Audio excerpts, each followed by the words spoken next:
Totoo ba daw sinasabi ng mga born again na walang papa sa tunay na iglesia? Brad Tata? Ito na ang bakit, ano po bang foundation natin, biblical foundation, bakit kinakilala natin San Pedro na unang Santo Papa ayon sa Mateo 16:18. So ayon sa the Word Book Encyclopedia Volume 13, ito po ang nating mabasa. Pope is the name of the Bishop of Rome and the father of the or spiritual ruler of the Roman Catholic Church. This great organization regards him as its visible head, Christ being the invisible head. Catholics believe that the office of Pope was founded on the words of Christ, Matthew 16:18.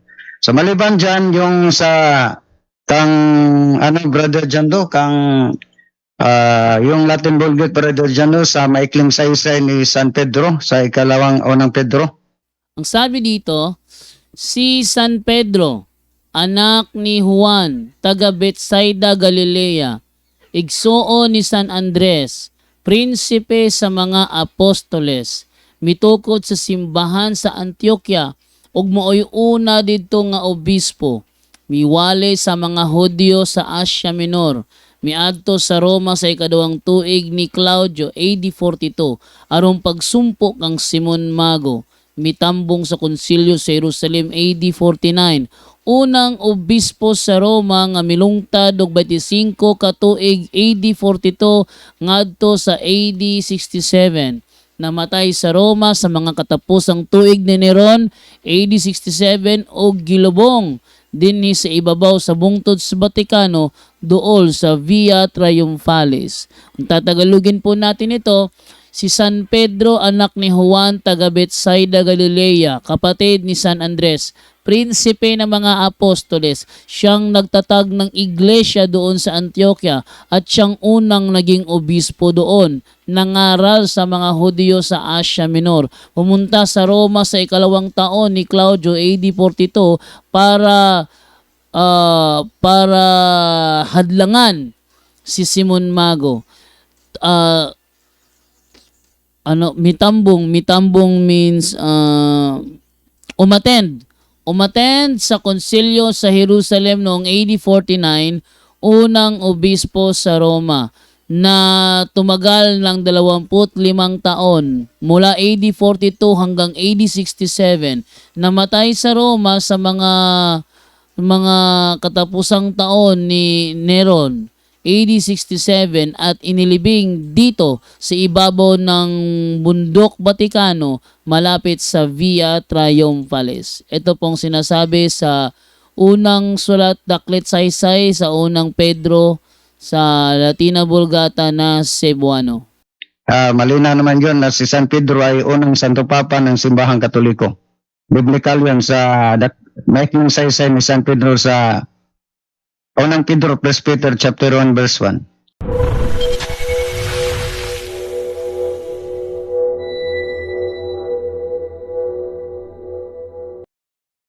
Ito ay galing pa rin kay Ming Espartero. Tanong ko lang po, kung ang inyong simbahan ay tunay na simbahan, pag namatay po kayo, sigurado po ba kayo kung saan papunta yung kaluluwa ninyo? Salamat sa sagot. Bratata. Okay. So, yun. Kung tayo mga Katoliko, mahirap, speaking of kaligtasan, mahirap tayong maligtas dahil ang daming mga, dito sa sanlibutan.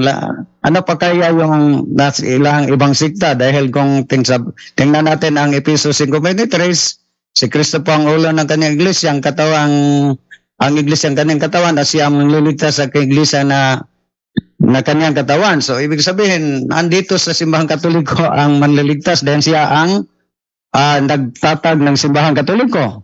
Pero ang sabi nila, siguro kung mamuhay tayo ng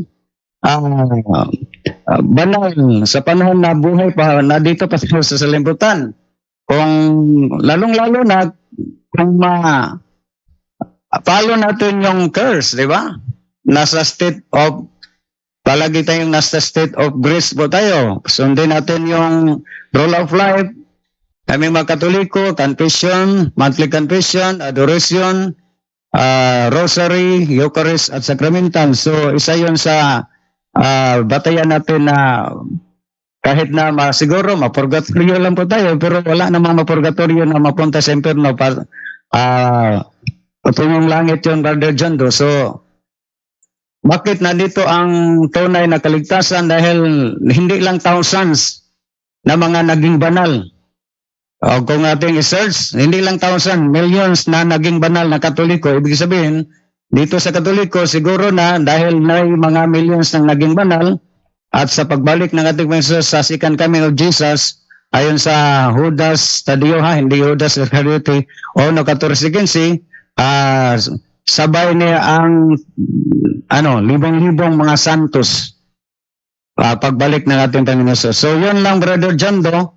Ligtas na po tayo panahon sa binyag. Kung ma-maintain natin yung sanctifying grace na tayo ay nabinyagan, so siguro na tayong ligtas, pero hindi natin ma-maintain, so harap tayo ng hukom. 2 Corinthians chapter 5 verse 6 to 10. Ang hukom ay batay sa ating nagawa dito sa salimutan, masama or mabuti. Yun lang, Brother Jondo, harap pa tayo ng hukom, pa tayo siguro.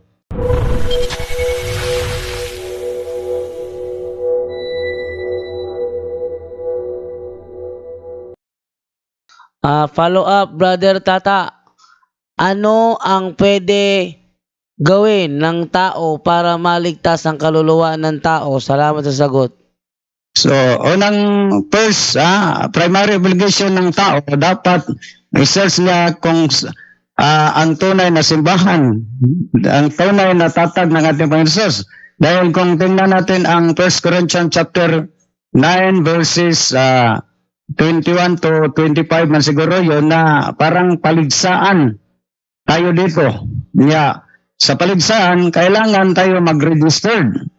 Kung nasa paligsaan, kahit pa nag-una kayo sa finishing line pero hindi kayo naka-registered sa tunay na simbahan, halimbawa, ang paligsaan na tinutukoy ni San Pablo sa 1 Corinthians, yun ang paligsaan na tatag ng simbahan ng ating Panginoong Hesus. Walang iba, ang simbahan Katoliko. Kailan po tayo na-register? Panahon sa nakatanggap tayo ng binyag. Isa na tayo sa mga anong contestant para Jondo? Isa na tayo sa Manlalaro. Manlalaro, di ba? So ang sa atin na lang, kailangan makadating tayo sa finishing line. Pero kung ang lahat, sabi ni San Pablo, ang lahat ay tatagbo.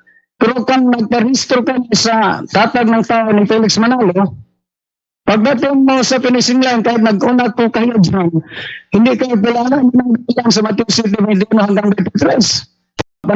Pero sabi na ito sa finishing line, alayas kayo mga magsalanan, hindi kayo pikilala. Bakit hindi nakilala? Dahil nagparehistro sa tatag ng tao, hindi sila nakarehistro sa tatag ng ating Hesus, walang iba ang Katoliko.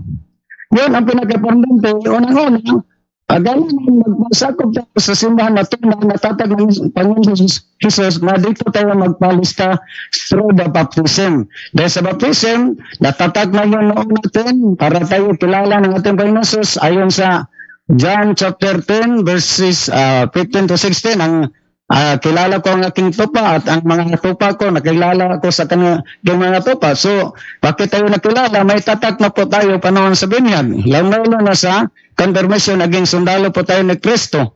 So, ang pinaka-importante, unang-una, kailangan na tayo sa tunay na simbahan na tatag ng itong Panginoon Jesus. Dahil ang simbahan na tatag natin Jesus siya, ito po ang binigyan ng kamarihan sa ating Panginoon Jesus na magpatuloy para po sa gawa sa kaluwasan. So yun lang, unang-una, Brother John, dahil nandito ang mga grasya. Unang-una, grasya sa Holy Eucharist, sanctifying sa lahat ng mga grasya sa sakramento. Kung ating yung i-avail, Brother John, isa na yun sa visa natin para po tayo maligtas.